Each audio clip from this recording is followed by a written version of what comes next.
Revealing and exclusive new recordings tonight of the late Coretta King, wife and close advisor to Dr. Martin Luther King Jr. ABC's Robin Roberts sits down with their daughter, Bernice.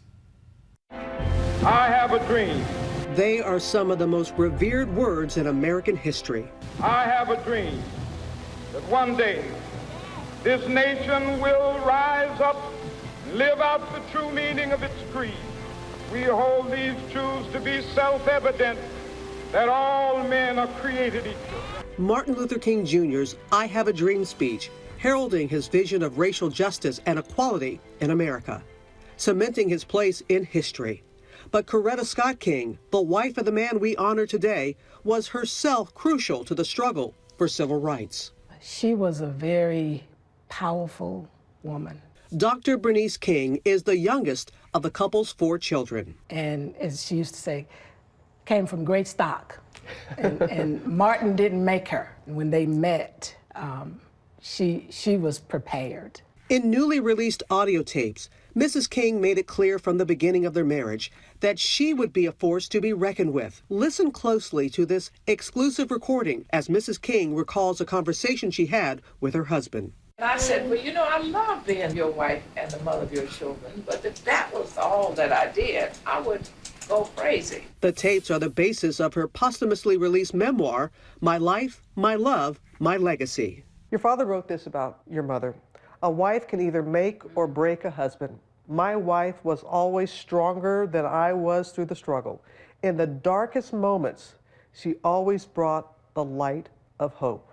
Was that your mom? In those crises moments, in those very difficult, challenging times, she rose to an occasion. And she could carry you. She could carry many people. Well, I believe that Martin was chosen. I believe that I was chosen. And I say to the kids, this family was chosen as well. Mrs. King believed in their purpose as leaders of the civil rights movement. She thought she was as destined as him. Exactly. To do good things, great things. Yes. And not because she was his wife.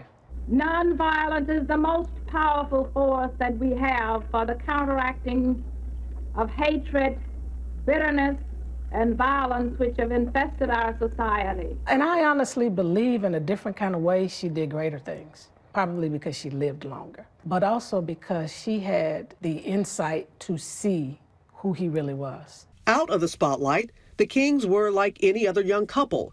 She had one simple wish. I told him every woman wants a house. That's all I need is a house. As long as I have my own house, I'm fine. And your father was like, no, because he didn't want people to think that he was benefiting from the movement. And your mom was like, I want a house. And she got that. So it tells you a little bit about her tenacity. Yes, definitely. You know? It also came out of her feeling and sensing that he was not going to be there long. And if something happens, you know, what are we going to have? Mrs. King's tenacity and strength were put to the test in 1956 when the house they were living in was bombed. Think about this. Daddy was the leader, but Mother was the one who first experienced the manifestation of a threat. She was in the home when it was bombed, not him. And her baby girl. And the baby girl. It's like God designed it this way because she had to first come to a resolve that I'm willing to risk the loss of my own life before even him. Mrs. King says their marriage was further tested in 1964 when FBI tapes claimed to expose her husband's alleged infidelities, although Mrs. King denied any truth to the rumors. So all this stuff is fabricated.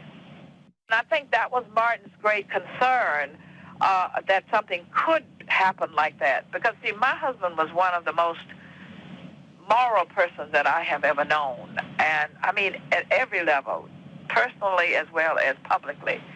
I mean, he struggled to make sure that he was worthy of the respect and the love that people had for him. She said, I know my husband. And if he were having an affair, I would know. The couple had been married for almost 15 years when on April 4th, 1968, Dr. King was assassinated at the Lorraine Motel in Memphis, Tennessee. A sniper's bullet cut down Dr. King as he stood on a hotel balcony in Memphis. Most of you know how I feel at this time, and the most important thing is that my husband's work will be carried forward. After his death, Mrs. King kept her late husband's memory alive for their children.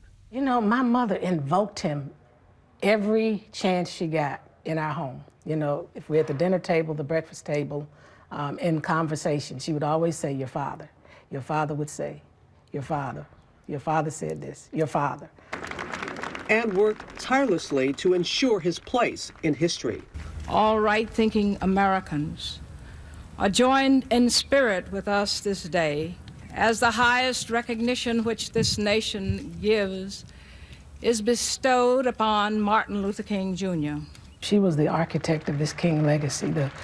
What we know of my father really came from her resilience, her determination, her faith, her courage.